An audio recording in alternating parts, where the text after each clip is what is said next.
Pesticides ou médicaments, la France produit à elle seule près de 2000 nouvelles molécules chaque année. Et bien qu'elles passent une série de tests, leur comportement dans la nature, une fois partiellement dégradé, est imprévisible.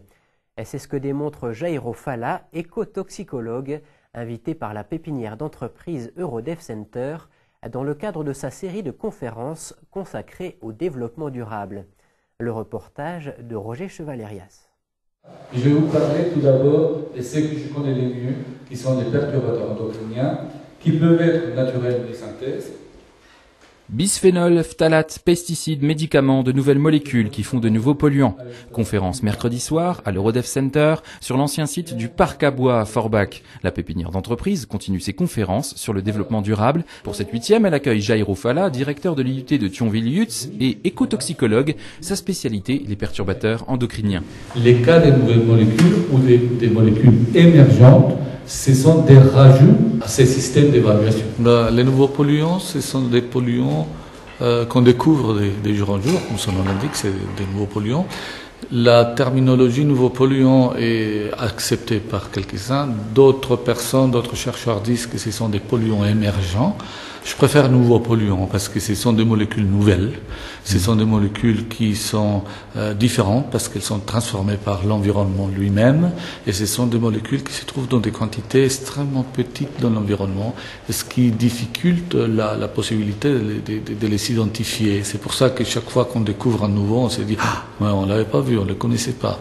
Et c'est pour ça qu'on les a groupés dans les groupes des nouveaux polluants. Moules d'eau douce, abeilles, Jairo Falla a dû s'entourer des observateurs les plus pointus pour détecter la présence la plus infime de ces polluants émergents. Se substituant aux hormones, les perturbateurs endocriniens peuvent par exemple entraîner la disparition de toute une population de poissons en les féminisant tous durant leur développement.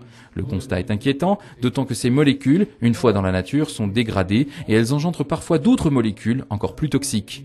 Alors on s'est aperçu par la littérature que dans des sites bien spécifiques, l'Angleterre, au Japon, où on avait une très très forte pollution, où on contaminait les écosystèmes très fortement, il y avait une disparition des espèces.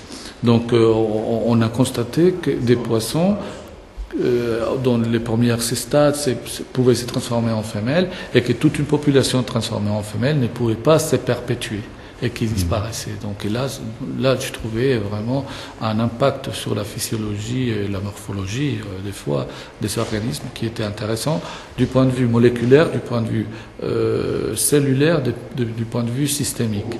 Et là, je me suis dit, ça vaut la peine d'étudier ce type de molécules. Une dizaine d'années seulement que ces polluants font l'objet d'une observation scientifique. Avec 2000 nouvelles molécules lâchées dans la nature chaque année, rien qu'en France, les recenser, elles et leurs dérivés, est un travail titanesque. Jairo Falla reste positif, il s'inspire de la nature, du système de défense immunitaire des êtres vivants, pour travailler à l'élaboration d'outils permettant de dégrader ces polluants émergents. Il veut également informer.